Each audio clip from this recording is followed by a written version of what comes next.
may wish to clarify or ask our position about when it comes to the developments happening around the country concerning the office. So, fire away.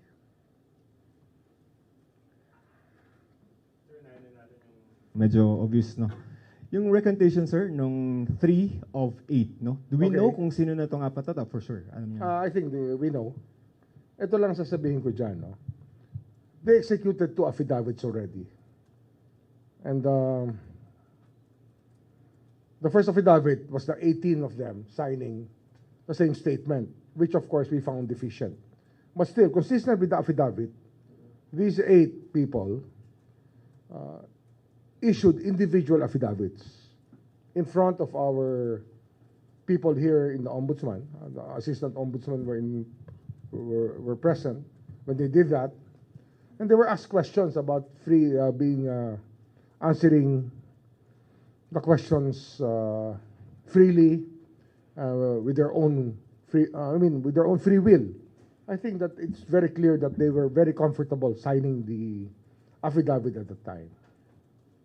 So, what gives? Usual.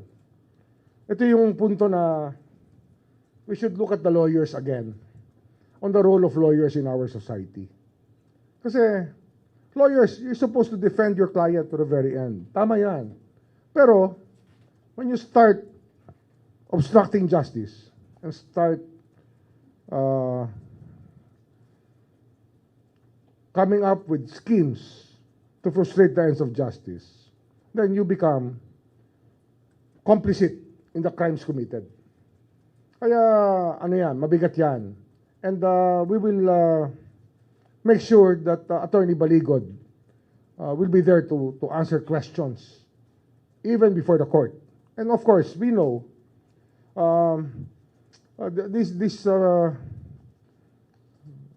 these people, freely on their own, went with one of the ombudsman people to go to the locations, and they were the ones who pointed at specific locations where they delivered the money.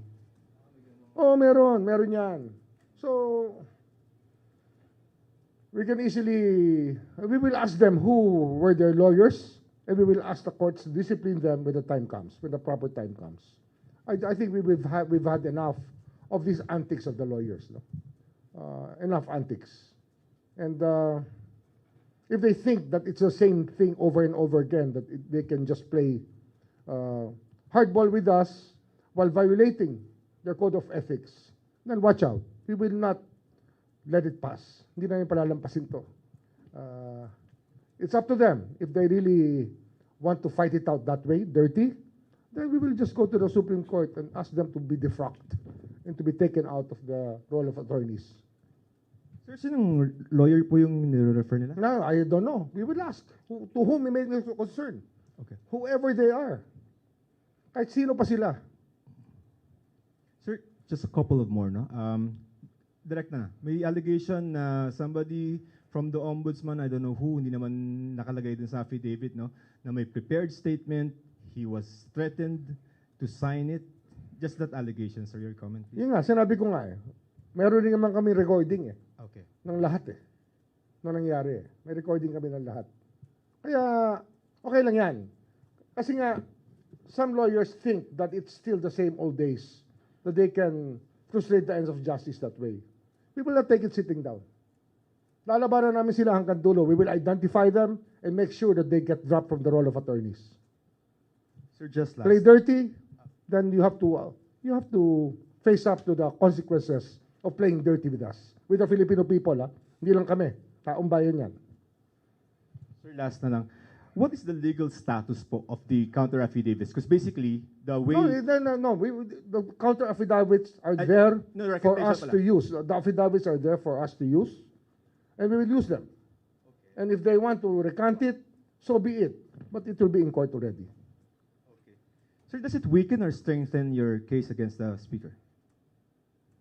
Actually, neither. It doesn't weaken or strengthen. But of course, it just points out to the fact that there are people working on his behalf to obstruct the ends of justice. Can we elaborate, please? Making people lie. Who's making people lie? Kami, kaya namin takutin ng Marines. Tatakutin namin sila. Ayaw nga nila ng protection eh. Kasi nga kaya nila yung sarili nila eh. Paano sila matatakutin? Di ba? We're offering them security and people here are present. We're there when the Marines, may nakangiti pa, may tumatawa pa nga eh. May kinikilig pa nga habang pumipirma eh. Tuwan-tuwa eh. Oh. Sir, doon daw po sa fabricated na affidavit, dinadawit ng sinasabi na pinipilit ng ombudsman na idawit si Pangulong Bongbong Marcos. Bakit po kaya? Hindi ko alam yun. Hindi ko alam yun. Hindi ko pa nababasa yung affidavits. Pero basta ako, I stand by the work that we do here. I stand by the work that we do here. Pero wala pong pagpipilit mula po sa ombudsman na papirmahin sila ng panibagong pinabit. Wala. Whatever they signed before stands. And they will be examined in accordance with the statements they made. Hindi sila, we will not, if they have to be treated as hostile witnesses, so be it. But their testimonies will be there in front of people to show that people who stole money are willing to frustrate the ends of justice so they can get away with what they did. Gusto nila makawala, subukan nila. Pero ito, we stand by it and we will present it in court.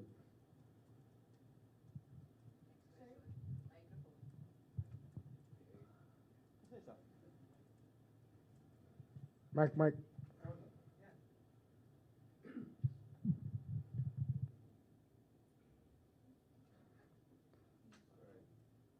Hello, sir. Good afternoon po. Lianes Kapanti, GMA News Online. Sir, yung Council of Record po kasi at that time of these ex-bodyguards is Attorney Baligod. Yes. Do you feel that Attorney Baligod somehow intentionally misled the ombudsman and the ex-bodyguards as well? Baligod is a very colorful character.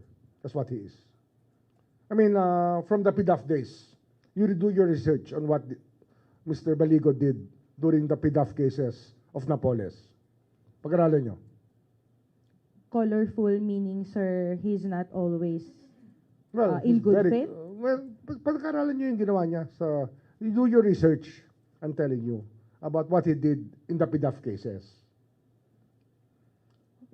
Sir, given that... It's a challenge on you as journalist. Investigate nyo. Tingnan nyo. Don't ask me. You ask around. I'm not the best source for what kind of person he is. I think other people can tell you. Sir, given these recent developments, can you say na trustworthy pa ba si Attorney Baligod?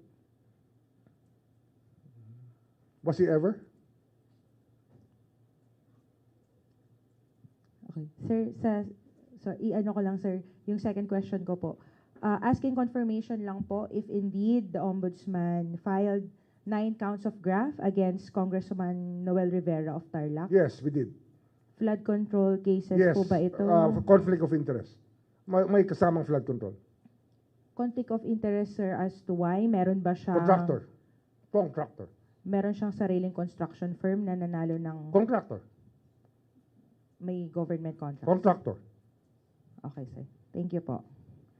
Sir, yung next ko po, what can we expect from the Ombudsman now that the Senate Blue Ribbon Committee deferred all flood control investigations po sa inyong office? It's really about time that it's given to us. All the evidence and all the statements are given to our office to do it. Ano yan eh? Meron na namang process na ginagawa to make sure that the ends of justice are met.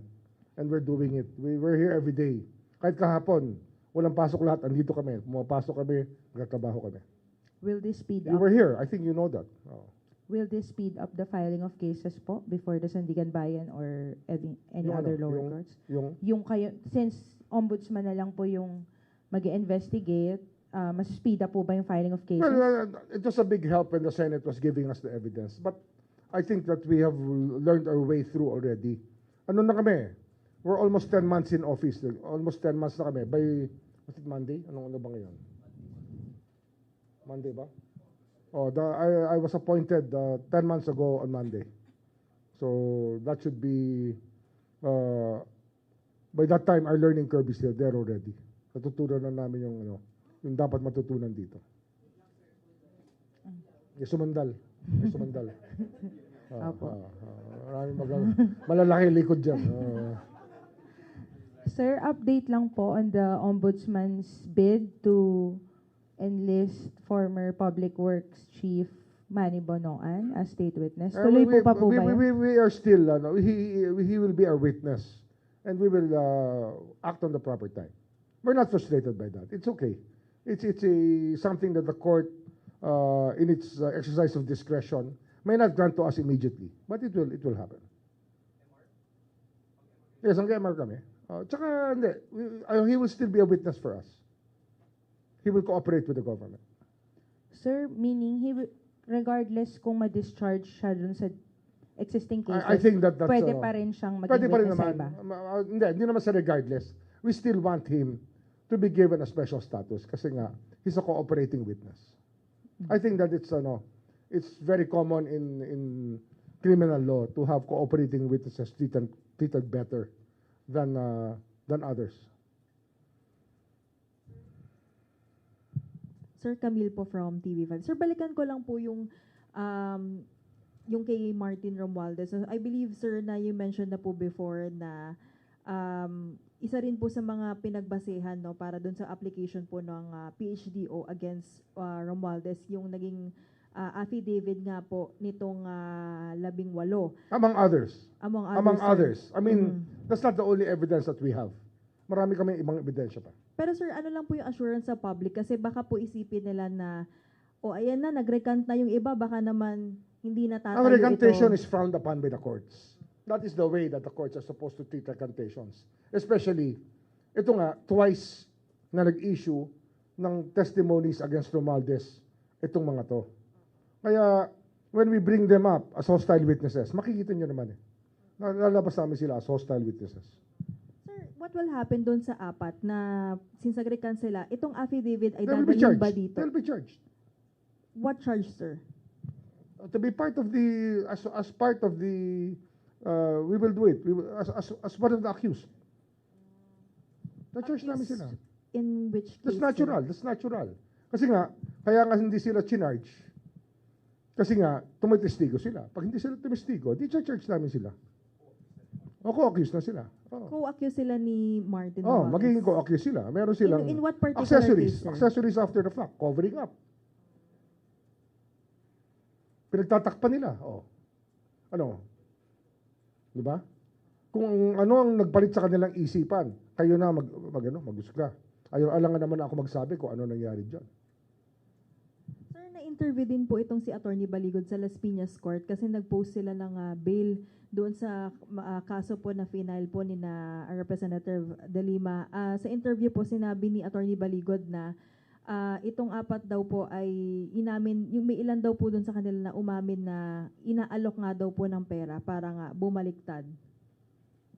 Hindi ko alam eh. Kaya nga sabi ko nga yung credibility niya, credibility ng witnesses, we will see them in court. Sa korte na yan. Kasi you may make a big thing out of it, but I tell you, it's to our advantage. Makikita mo talaga how desperate that camp is to take away the witnesses against them because we have built a solid case already.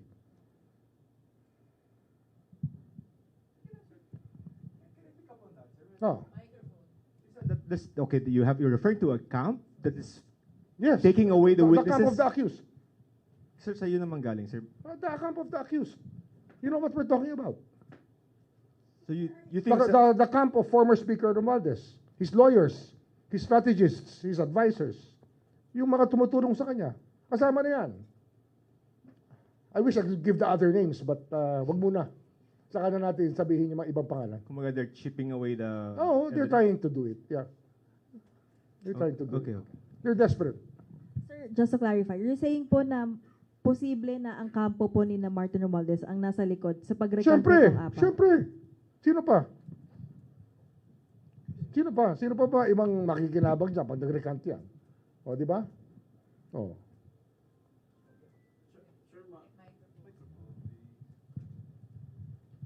Sir, naging careless po ba ang ombudsman dun sa sunod-sunod na parang pagkatalo ng ombudsman, yung pagbasura ng Sandigan Bayan na malit sa mga kaso, si dating DPW Secretary Manuel Bunuan, tapos upang maging state witness laban kay dating speaker, ang pagkakalob ng anti-graft ng piyansa kay dating Senador Bong Revilla.